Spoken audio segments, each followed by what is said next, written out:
योग गुरु बाबा रामदेव के गांधी परिवार पर किए गए हमले से। जी हां, बाबा रामदेव ने एक बार फिर गांधी परिवार के खिलाफ निशाना साधा है। बिना नाम लिए योग गुरु ने प्रियंका रॉबर्ट वाड्रा पर भी निशाना साधा है। रामदेव ने कहा है कि जीजा जी घोटाले में सिर्फ रॉबर्ट वाड्रा को क्यों घसीटा जा रहा है, जीजा जी को इस मामले में केवल जीजा जी को क्यों घसीटा जा रहा है, जीजी को क्यों नहीं। बाबा रामदेव ने कहा कि इसमें पति और पत्नी दोनों शामिल हैं। बाबा रामदेव ने आज तक के साथ खास बातचीत की है और कहा है कि केवल रॉबर्ट वाड्रा को घसीटना बेईमानी है, क्योंकि इस पूरे मामले में रॉबर्ट की पत्नी प्रियंका की भी साझेदारी है। प्रियंका के खिलाफ भी जांच होनी चाहिए, जीजी को भी इसमें जांच के सामने जो है आना चाहिए। शिकायत के जांच, हालांकि सीधे तौर पे तो नाम नहीं लिया बाबा रामदेव ने, लेकिन जीजा जी घोटाले में जीजी से जांच क्यों नहीं की जाएगी, जीजी का नाम क्यों नहीं लिया जा रहा है, ये कहते हुए तमाम सवाल खड़े किए हैं।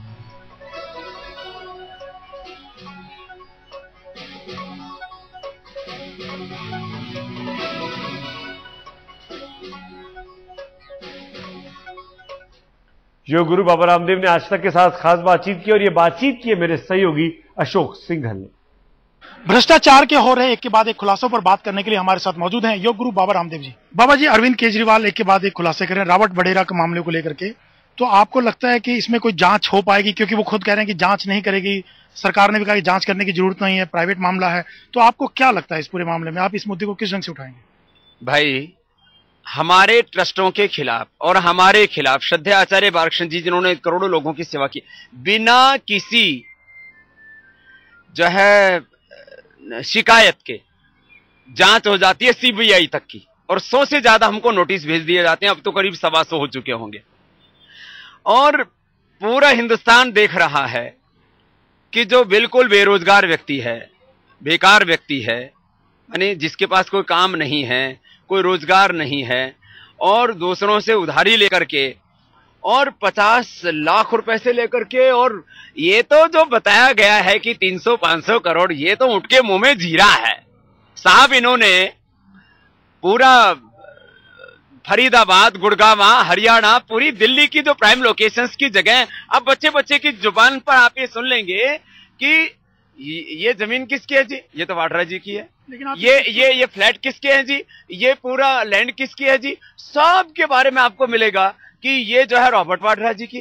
तो और एक बात मुझे समझ में नहीं आती, एक ही व्यक्ति को घसीटा जा रहा है। भाई, पति पत्नी दोनों की साझेदारी से काम हो रहा है। तो ये जो है CWG, 2G और जो है कोल जी के बाद में चौथा जीजा जी जो घोटाला हुआ है, इसमें जीजी भी तो शामिल है। कौन? और जीजी किसकी? जी, अब तो देखो भाई, ऐसा है कि ये जो चीज हुई है, इसमें मैंने कहा ये तो ऊंट के मुंह में जीरा जैसा सामने आया है। आप अरविंद केजरीवाल के मुद्दों को उठा रहे हैं जो उन्होंने उठाए, आपने अरविंद के मुद्दों को उठा रहे हैं। आपने अरविंद केजरीवाल पे सवाल उठाए थे कि जिस ढंग से पॉलिटिकल पार्टी बना रहे हैं, उस पे सवाल था कि कैसे चला पाएंगे, उनके पास संगठन नहीं है, उनके पास लोग नहीं है, कोई अनुभव नहीं है। तो आपको क्या लगता है, उनकी टाइमिंग को लेकर भी कांग्रेस ने सवाल उठाया था कि जिस दिन पार्टी लॉन्च होते ही उन्होंने ये मुद्दे को उठाया, आपको क्या लगता है? देखिए, उनको इस बारे में खुद सोचना है। उन्होंने, मैंने देखा एक टीवी इंटरव्यू में खुद बोला कि हमसे बहुत बड़ी गलती हुई कि हमने संगठन नहीं बनाया। तो खुद जिन गलतियों को रियलाइज कर रहे हैं, उसको मैं क्यों दोहराऊं। और जो है किसी व्यक्ति की आलोचना करना जो कि किसी अच्छे मकसद के साथ तो लगा हुआ है, लेकिन वो अच्छे मकसद को हासिल करने के लिए जो तंत्र होना चाहिए, जो व्यवस्था होनी चाहिए, उस पूरे संगठन के पास जो ताकत होनी चाहिए, यदि उस ताकत में कहीं कमी है तो उसको का खुद मूल्यांकन कर रहे हैं। हम महसूस कर रहे हैं कि यदि हमें पॉलिटिकल चेंज लाना है तो उसके लिए पॉलिटिकल मैनेजमेंट चाहिए, उसके लिए एक ऑर्गेनाइजेशन चाहिए, उसके लिए फंड मैनेजमेंट का भी जो है बहुत बड़ा मुद्दा है। और फिर ये हिंदुस्तान में ऐसे स्थापित नहीं हुआ जाता।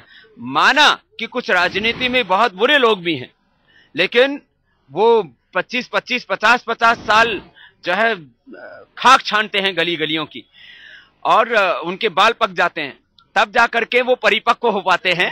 आपके बारे में बाबा जी एक बड़ा आरोप लगता है आपके ऊपर क्या बीजेपी के स्पोक्समैन की तरह बात करते हैं, कांग्रेस को कभी समर्थन नहीं करते, सिर्फ बीजेपी को टारगेट भाई ये बात आप बोलोगे तो गलत है, ये कोई कांग्रेसी बोले तो ठीक है। नहीं, एक सवाल उठता है बाबा जी, ये तो हमेशा उठा है सवाल कि आप बीजेपी के खिलाफ कभी नहीं बोले। देखो हम तो एक पार्टी के खिलाफ भी अभी बोलने लगे, जब से पता लगा रहे इन्होंने तो पूरा हिंदुस्तान लूट लिया। अब मैंने बोला कि भाई आप कहते हो कि पैसे की कमी है, पैसा कहां से लाएं, पेड़ों पे नहीं लगता। मैंने कहा प्रधानमंत्री जी कांग्रेस के 100 बेईमान लोगों को पकड़ लीजिए, आपको 16 करोड़ रुपए मिल जाएंगे, कहीं जाने की जरूरत नहीं है। और एक घराने को पकड़ लीजिए, पूरा भरा पड़ा है सब। एक आखिरी सवाल, तो अब हम सच्चाई बोलते हैं, उसमें यह है कि एक पार्टी के खिलाफ हमने पूरा खुला मोर्चा खोल दिया, पूरा उनको मौका दिया कि भाई या तो काला धन लाओ, भ्रष्टाचार मिटाओ, व्यवस्था बदलो, नहीं तो जाओ। अब बाकी का नंबर आता रहेगा बारी बारी से। पहले हमने गंगोत्री से शुद्धिकरण शुरू किया है, घाटों की बारी भी आएगी। ये थे बाबा रामदेव जी, जिनका साफ तौर से कहना था कि करप्शन के मुद्दे को वो और जोर शोर से उठाएंगे, उठाते भी रहे हैं। लेकिन खास बात यह है कि टीम अरविंद को उनकी नसीहत यह है कि वो बड़े चेहरों के खिलाफ चुनाव लड़े। कैमरामैन जगमोहन के साथ अशोक सिंघल, दिल्ली आज तक।